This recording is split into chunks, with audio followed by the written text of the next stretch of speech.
मला असं विचारायचं की अलीकडे शाहीर कला मी आता बोललो लोक पावत चालले, नवीन तरुण मित्र तयार व्हावेत शाहिरीमध्ये, याच्यासाठी तुम्ही काही प्रयत्न करताय? नक्कीच काका, म्हणजे आपण उन्हाळ्याच्या वेळेला काही शाहिरी प्रशिक्षण शिबिरही आपण घेतो आणि त्याच्यातून बरेचसे कलाकार तयार झालेले. आणि तुम्ही जे म्हटलंय की लोककलेमध्ये वेगवेगळ्या प्रकारचं पोतराज येतो किंवा वासुदेव येतो, शाहिरी येते, तसेच काका याच्यामध्ये भारूड येतं. तर या भारूड कलेमध्ये सुद्धा आमच्याच भातपूड गावातील माझे शिष्य की जे मुस्लिम समाजाचे आहेत, आज माझ्याबरोबर कार्यक्रमात आहेत हमीद अमीन सय्यद म्हणून, महाराष्ट्रभर नाथांच्या विचाराचं भारूड ते या ठिकाणी सादर करतात. त्यानंतर अक्षय डांगरे म्हणून एक तरुण आहे जो कॉलेज शिक्षण घेतोय पण उत्कृष्ट तो सुद्धा पोवाडा करतोय. सुनील गोंधळी म्हणून आहे, ती पोवाडा करतात. आणि काका केवळ मुलंच नाही किंवा तरुणच नाही तर लोणी सारख्या लोणी प्रवारा वगैरे या भागातले सुद्धा काही कॉलेज तरुणी सुद्धा अगदी हातातली बांगडी पाठीमागे सारून दपावरती थाप टाकून ते सुद्धा शाहिरी करतात. आणि तुम्ही जे म्हटलं ते अगदी बरोबर आहे की सध्याच्या या काळामध्ये जी लोककला आहे की जी आपली खरी महाराष्ट्राचा संस्कार आणि संस्कृती आहे ही खऱ्या अर्थानं लोप पावत चाललेली आहे. आगामी आतापर्यंतचा इतिहास जर पाहिला पण आगामी अजून 50-60 वर्षाच्या नंतर शाहिरी काय, भारूड काय, पोतराज काय, वासुदेव काय, गोंधळ काय, जागरण गोंधळ काय, काका हे फक्त पुस्तकातून शिकायला मिळेल पण त्याचं प्रॅक्टिकल आता काही ठिकाणी जे काही लोककला अकॅडमी वगैरे असतात ती तिथली जी प्रोफेशनल मंडळी आहेत त्यांनी वासुदेव करणं काका वेगळं, पण जो मातीतला वासुदेव आहे, जी मातीतली खरी शाहिरी आहे.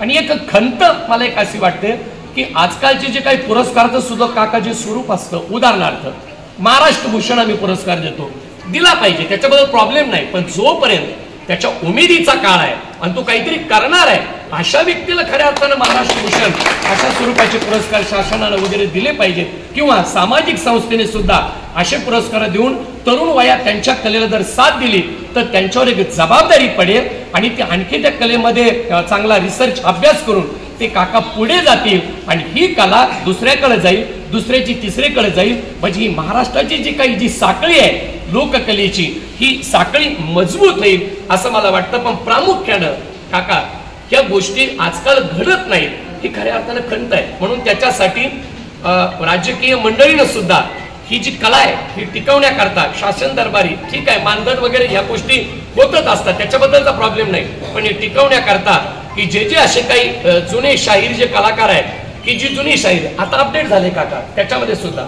आता मी सुद्धा सिंत वापरतो. आता मूळतः शाहिरीमध्ये शिंत नाही, फक्त डब, तुंतुणे, टाळ आणि ढोलकी ही त्यातली खरी ही शाहिरी आहे काका. परंतु समाज बदलला म्हणून त्यांच्याकरता त्या ठिकाणी सिंथ आला, ॲक्टोपॅड आला आणि वेगवेगळ्या प्रकारची ड्रेपरी आली. हा भाग जरी वेगळा असला पण तरी सुद्धा की जी मूळ शाहिरी आहे ती फक्त खऱ्या अर्थानं ढोलकी, हार्मोनियम, टाळ आणि झांज ही आहे. पण समाजासाठी ते काही गोष्टी कराव्या लागत असतात. आता MIRC नावाची संस्था होती काका की जी या शाहिरी कलेवरती किंवा कीर्तनावरती ती मंडळी परदेशातली मुलं येतात पुण्यामध्ये आणि त्यांना जी लोककला आहे ती फक्त सांगितली जाते.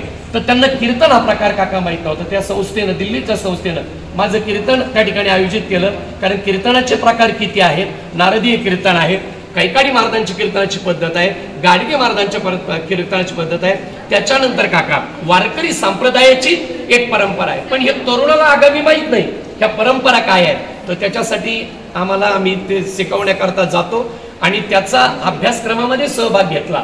हे म्हणजे खरं आपल्या तालुक्याचं, जिल्ह्याचे हे आशीर्वाद आहेत की त्या आपल्या कीर्तनाची नोंद की त्या प्रदेशातल्या मुलांना कीर्तन काय प्रकार आहे हे शिकवण्याकरता ते वापरल्या जातं. याचा खऱ्या अर्थानं आनंद वाटतो. म्हणून असं या गोष्टी घडल्या पाहिजेत असं मला वाटतं. शाहिराला धन्यवाद देईल. छोटक्या सुंदरपैकी विवेचन केलं आणि त्यातनं गंभीरपणानं एक विषय आपल्याला सांगितलेला आहे.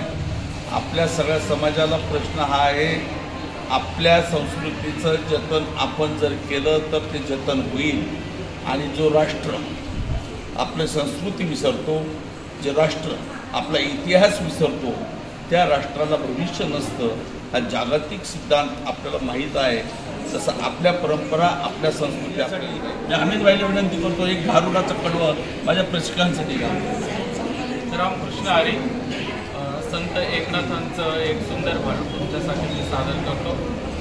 जसे नाथांनी अनेक मराठी भारूड आहेत, अनेक संतांनी मराठी वाङ्मयामध्ये भारुडांच्या रचना आहेत, परंतु नाथांचे काही हिंदी पण भारूड आहेत. तर त्याच्यातलं एक सुंदर एक भारूड आहे, देखो रे साई. की साई म्हणजे काय, तर त्याचं एक सुंदर अर्थ नाथ महाराजांनी सांगितलेलं आहे, ते तुमच्यासाठी सादर करतो. देखो रे साई साई, तुम देखो रे साई साई, देखो रे साई साई, देखो रे साई साई, देखो रे साई साई, देखो रे साई साई, देखो रे साई साई, तुम देखो रे साई साई, और एक वीट पर खड़ा मेरा हरिया भाई. श्री संत एकनाथ महाराज सांगतात की एका विटेवरती भगवंत उभा आहे, हे सत्य आहे. साईचा अर्थ होतो सत्य. तुम देखो रे साई साई, और एक वीट पर खड़ा मेरा हरिया भाई. तुम देखो रे, तुम देखो रे, तुम देखो रे साई साई, देखो रे साई साई. मुर्शद मौला इस दुनिया में साई नाम साचा. अरे मुर्शद मौला इस दुनिया में विठ्ठल नाम साचा, और बड़े बड़े भगत आए बोलबाला वाचा. आजही पंढरपूरची जी वारी आहे त्या वारीमध्ये सकल जे संत येतात आणि कुणी लहान नाही मोठा नाही, पंढरीच्या लोका नाही अभिमान, पाया पडी जन एकमेका. इथे कुणी मोठा नाही कुणी लहान नाही, आणि त्याचं वर्णन नाथ महाराज सांगतात की सुदनिया में एक विठ्ठल नाम साचा, और बड़े बड़े भगत आए बोलबाला वाचा. तुम देखो रे साई साई, देखो रे साई साई.